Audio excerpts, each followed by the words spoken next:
కాకుండా మన డాక్టర్ గారు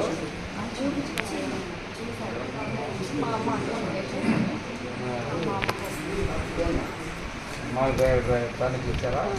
బయట రాశారా? ఉన్నా అన్ని ఫ్రీకి ఇచ్చారా? ఉన్నాయా మందులు మీ దగ్గర? చూపించమ్మా. అమ్మా అండి కేషీట్ తీయడమ్మా, బ్లడ్ టెస్టులు అన్నీ కూడా కావాలి.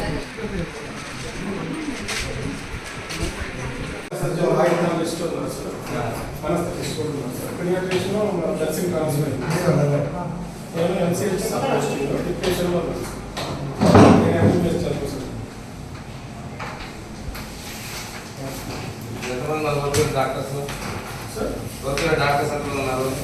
ఇప్పుడే వెళ్ళారు సార్, ఈరోజు సెకండ్ సార్ పెట్టింది సార్.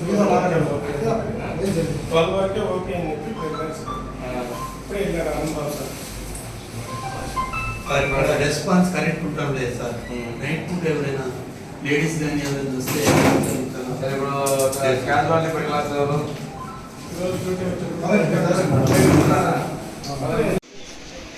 ఈరోజు పొదిలి ఏరియా హాస్పిటల్ని ఆకస్మిక తనిఖీకి రావడం జరిగింది. ఇక్కడ చూస్తే రాష్ట్రంలో ప్రజలకు తీర్పు ఇచ్చారు, అరాచక పాలన తరిమి కొట్టారు.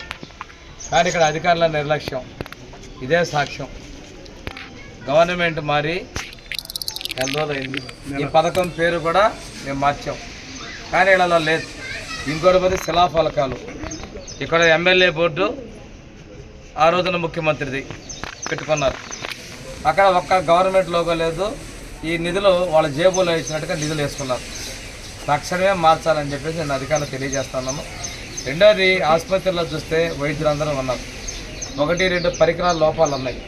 నేను ఇప్పుడు ఉన్నతాధికారితో ఆయన డీజేలా డిస్ట్రిక్ట్ కోఆర్డినేటర్ మధ్య బాపట్ల జిల్లా ఇన్ఛార్జ్ అండి. నేను 2 జిల్లాలు 2 కలెక్టర్ మధ్య నలిగిపోతున్నాను. టైం సరిపోలేదు అంటున్నాడు. 13 దాని నుంచి ఇక్కడికి వచ్చేది చూస్తే కాన్పులు నెలకాలు జరుగుతున్నాయి. కాన్పులే కాదు, కొంచెం ఉన్నటువంటి కేసులను కూడా బయటకు పంపిస్తున్నారు. రక్త నిల్వల కేంద్రాలు ఉన్నాయని చెప్పి బ్లడ్ స్టోరేజ్ సెంటర్ ఉందన్నారు, కానీ అధికారులు ఇక్కడ పూర్తిగా దాన్ని ఏర్పాటు చేయాల. ఇవన్నీ ఏర్పాటు చేసే విధంగా చర్యలు తీసుకుంటాం. డాక్టర్లకు కూడా నేను ప్రత్యేకంగా చెప్పడం జరిగింది. ఏ కేసు వచ్చినా మీరు వైద్యం ఇక్కడే చేసే విధంగా చేయాలి.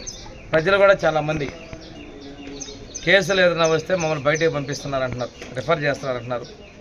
ఇక్కడ అన్ని రకాల వైద్యులు ఉన్నారు. గైనకాలజిస్ట్ ఉన్నారు, సర్జన్ ఉన్నారు, జనరల్ మెడిసిన్ ఫిజిషియన్ ఉన్నాడు, మత్తు డాక్టర్ ఉన్నారు, అదేవిధంగా జనరల్ డాక్టర్, డ్యూటీ డాక్టర్లు ఉన్నారు, పిల్లల డాక్టర్లు ఉన్నారు, పంటి డాక్టర్లు ఉన్నారు, స్టాఫ్ నర్సెస్ కూడా ఉన్నారు. ఆ థియేటర్ ఉంది. కానీ ఇది గత ప్రభుత్వం చాలా గొప్పగా చెప్పుకుంది, మేము ఆరోగ్యం ఇస్తున్నాం, పేదలందరికీ వైద్యం చేస్తాం అంటే డొల్లతనం అనేది ఇక్కడ బయటపడిపోయింది. వాళ్ళది ప్రచారాల ఆర్భాటాలు పబ్లిసిటీ చేసుకున్నారు, మంత్రి గారు కావచ్చు, ప్రభుత్వం కావచ్చు. కానీ ఇక్కడికి వస్తే ఇది ఆచరణ చాలా దూరంగా ఉంది. ఈ వ్యవస్థను మేము మారుస్తున్నాం. ఈ 4 రోజుల్లోనే కానీ చాలా ప్రక్షాళన చేసుకుంటూ వస్తున్నాం. అధికారుల తీరు కూడా మారాల్సిన అవసరం ఉంది. ఇక్కడైతే మాత్రం సేవలు మెరుగుపరచాలి. మేము ప్రభుత్వం విద్యకి, వైద్యానికి, సంక్షేమానికి, అభివృద్ధికి పీటలు వేస్తున్నాం, పెద్దపీట వేస్తున్నాం. మా ప్రభుత్వం ఆలస్యతనం వద్దు. కానీ ఇంకో విషయం చెప్తున్నాను నేను, మా ప్రభుత్వం ఉద్యోగులతోటి స్నేహహస్తాన్ని అందిస్తుంది.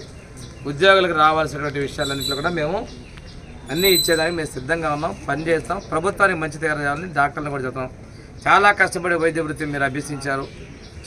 పేదలకు సేవలు చేయాల్సినటువంటి ఆవశ్యకత ఉందని తెలియజేసుకుంటూ, ఇక్కడ ఎవరైతే మీ ఆసుపత్రి మీద నమ్మకంతో ఇక్కడ చూసాను, కొనకనమెట్ల, మర్రిపూడి, చుట్టుపక్కల మండలాల నుంచి కూడా చాలామంది ఇక్కడికి వస్తున్నారు.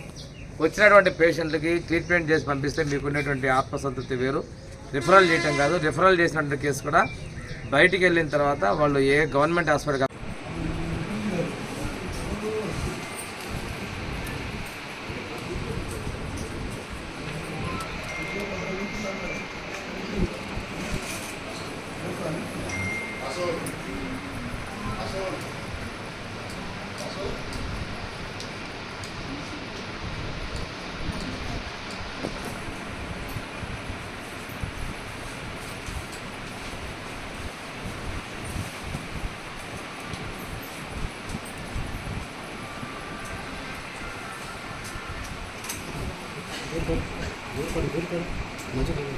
ఇదేందమ్మా ఇది టాబ్లెట్స్?